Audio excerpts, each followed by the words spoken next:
And today we're going to look at Psalms 24. But before I do, I'm just going to let you know that today I have an audience. They should be okay. Okay, pay attention, guys. All right, there we go. And today we're looking at Psalms 24. This is one of those, again, it's one of those earthy, pastoral, large, the earth is the Lord's and the fullness thereof. We've seen this a couple of times where he's talked about how the universe belongs to God. And this is, again, the earth is the Lord's, the fullness thereof, and he has founded upon the seas and established this on the floods. The idea that he is the supreme God over creation. And we see this sometimes, like we've said earlier, there are psalms that are about hardship, psalms that are about joy, and then there are psalms about kingness and provision and security and shield. And this one is about majesty. And it's a very strong, majestic. Who can ascend into the hill of the Lord, and who can stand in his holy place? He that hath clean hands and a pure heart. This is a generation of them that seek him, that seek thy face. Lift up your heads, O ye gates, and lift up your everlasting doors. The King of glory has come. There's something very ethereal and worshipful about this psalm. And it's interesting that it comes right on the heel of Psalms 23. I don't know how they arrange these psalms. I don't know if they're in any kind of sequential order, if they're moving into a flow. You seem to see the emotions are up, then they're down, then they're up. And maybe there's nothing to that. Maybe they were just put together. But I tend to think that God is good. And there is a sense of flow through this, of meter and pentameter, of ups and downs, of highs and lows. And you'll find them staying within a certain range of joy and sorrow. And so this is one of those very majestic ones. Lift up your heads, O ye gates, even unto them your everlasting doors. You'll see a repeating sequence also. It's almost like this is almost similar to what we would call a hymn, where you have a chorus, and then you'll have a verse, and then a chorus, and then another verse, then a chorus. And here you've got them repeating twice. Lift up your heads, O ye gates, and lift them up, O ye everlasting doors. Maybe he was on a hillside or sitting under the stars and just making this beautiful hymn to God. So it's a very beautiful song. When we go back to 47 and 48, we're kind of putting a capstone on this story because Joseph has revealed himself. He has now brought his family into Goshen. There's still 5 years yet to go in this famine. And again, we talked about cycles, that God doesn't just have things happen, boom, boom, boom, that there's a cycle of things. Because we live in a world that cycles, the weather moves in cycles. Maybe after the flood, before the flood, things had smaller cycles, smaller temperature changes. But here now we have more drastic temperature changes, and this will affect climates. And this will affect crops, and this will affect, the weather. So the idea that there was 7 good and 7 bad, it seems like there's a balance going on. If you know anything about the first law of thermodynamics, it's conservation. That what one has, the other one doesn't have, and there's fighting for balance. There's fighting for equilibrium. And that's what energy is. We cannot create or destroy energy. It just goes from matter to energy or energy to matter. But it's always a form of conservation. Well, we can destroy. There is the second law of thermodynamics where things decay. But as the energy decays, so does the mass and so does the energy. Just in small bits, but nonetheless, where does all that energy go? Nobody knows. Not even scientists know this. But there's always, those two forces are working together. One of them conserves what you have. The other one realizes you're losing. So there's always a trying to create a balance. And so when you see this in a larger way through the world, you'll see that the world is always fighting for balance because it's always losing energy. Where the energy is going, nobody knows. And yet, so we have this happening. It's going to be 5 more years. Pharaoh gives them the best of the land. They get up to Goshen, which Goshen is over near, like if this is Egypt and here's the Mediterranean up here, then it's up in this area along the top. It's along the fertile side. It's a very fertile, beautiful ground. We'll see later that, this is where they are even at the time of the Exodus, although they are not the property and the strong land holdings They're now made slaves 400 years later. But here, they're given the best of the land. And Pharaoh talks with Jacob. And here you get, I mean, what a meeting that would have been. The patriarch and the king sitting together and talking. Do you think Jacob ever thought he would talk to a ruler, to the Pharaoh? I mean, this is a big thing that the father of Joseph would get, that any man would get to sit in the court of the Pharaoh. And he sits and shares his testimony, shares his life, that here is what my life has been, 130 years, few and evil were the days of my life. But I never attained to the days of my father. So my fathers lived longer than I did. And Jacob blessed Pharaoh. Now listen, that's crazy. There's the sense that Jacob also wears on him a sense of priesthood, that God blesses Abraham. Abraham blesses Isaac. Isaac versus Jacob. Jacob's going to bless his son in about a chapter. But we see that it also gives minor blessings to people along the way. So he blesses.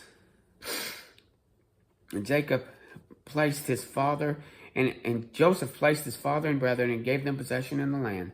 And he nourished his father and his brethren. He took care of his family in Goshen. And the famine, there was no bread in the land, and Joseph gathered up all the money that could be found, and he started purchasing. He started purchasing land, and then he started purchasing people. He started purchasing for Pharaoh, not for himself. And he's not creating slaves here. I mean, many of the times when we go to banks to borrow money, we're indenturing ourselves. We're saying, I want to borrow this money for this car or this house, and then I'm going to work and give you the money that I'm making to pay back this loan. So in a sense, we are indenturing ourselves to debt. We are becoming a servant to this lender. So we kind of have to look at it like that. He wasn't taking everything. They weren't out in the fields. This wasn't, 19th century American slavery. But you're going to have to pay, and you're going to have to pay back the one who is taking care of you. And this is the Pharaoh. The Pharaoh is taking care of you. You're borrowing money from him, so therefore you're going to have to pay that back. So that it's an equitable exchange. And we realize that there's a certain level of justice to this. There's a certain level of justice to the fact that when we had a sin debt, it wasn't just easy to forgive, and someone had to pay. And then we owe the person that pays the debt. So there's always a sense of justice when another person is getting something for what they've been provided for us. It's free to us, but it wasn't free to Jesus. So the people started giving. They started first to give the land, then they gave the cattle, then they gave their lands. Then they started giving of themselves, that we will indenture ourselves to Pharaoh. And they did this. He didn't touch the land of the priests that were there. He had respect for the religion that was there. And Joseph said, behold, I've bought you this day your land for Pharaoh, and here is seed for you, and you can sow in the land. So now they're going to sow into this land that belongs to Pharaoh, but they're going to get to keep some of the increase. This isn't just all for Pharaoh. You're going to work Pharaoh's land, and you're going to bring Pharaoh his money, and then buy yourself out. So it's an equitable economic exchange. I know helping the poor, giving them free is fine, and helping people who are in need and giving freely, but economically, people need to pay, and there needs to be reciprocity. There needs to be a balance, because this is how you keep an economy flowing. Free money doesn't create economy. You need economy with money moving back and forth. So instead of just giving money out and giving money out, that money needs to come back to stimulate the economy. It was a very strong economic move he's doing here, not just with Egypt, but with all the nations. And so it came to pass that you shall give a fifth part unto Pharaoh, and 4 parts shall be your own. Okay, you give him 20% of what you make a year. You keep you live on the other 80. So that's how that's working. And they, instead of them getting angry that they have to pay 20%, they looked at him with gratitude. You've saved our lives. Of course we'll pay 20. We have no problem with doing this. And they were joyous that someone would come and save, would be their salvation. Joseph is the salvation of the nations. And who is the coming Joseph? It'll be Jesus as the salvation of the nations. When Jesus comes, he will be like Joseph to save the nations and to take care of the nations. He's not going to get here and just, sit in the church and sing hymns to himself. He's going to be a part of the the world as he sets right things that we have taken wrong. And so give Pharaoh a fifth part. And Israel dwelt in the land of Egypt, in the land of Goshen. This is one of the first times that Israel is named both for Israel as the man, but Israel as the nation. Now we're seeing Israel mentioned as a nation.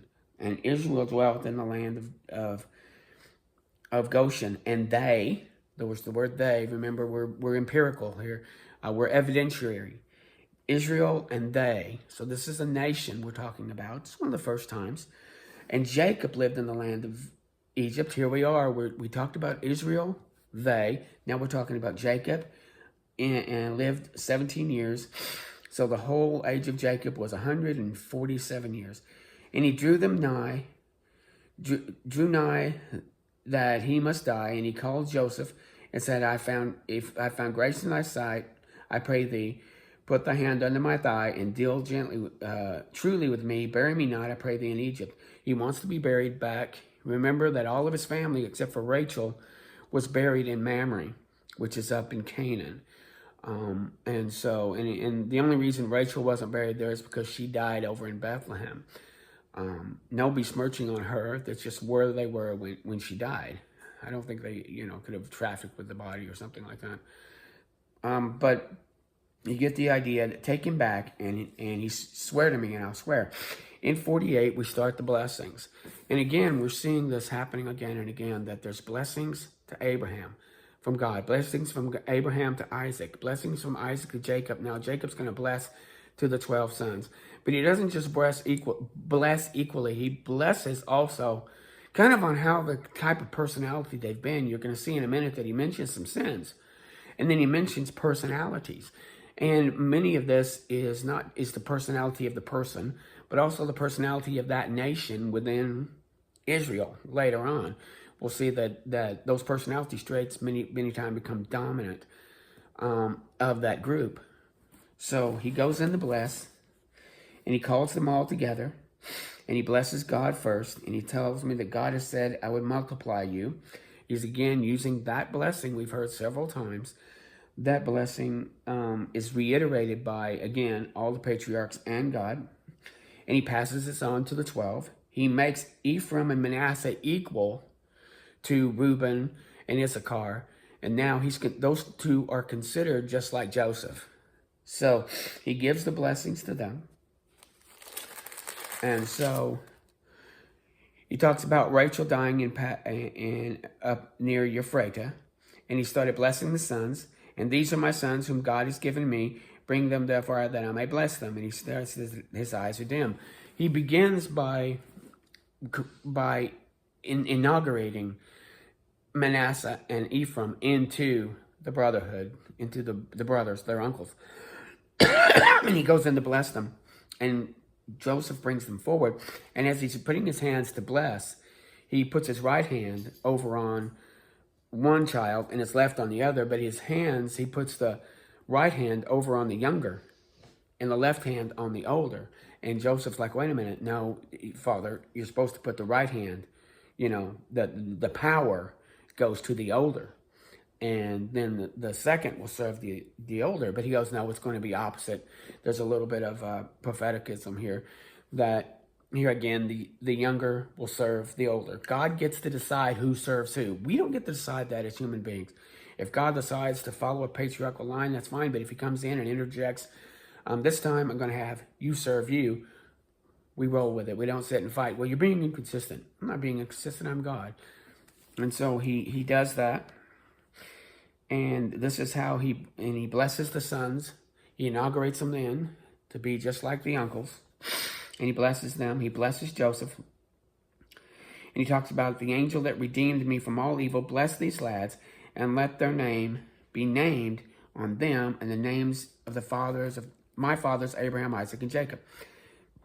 And so Joseph saw that his father laid his right hand on Ephraim, and it displeased him. He tried to move the hands, but his father refused.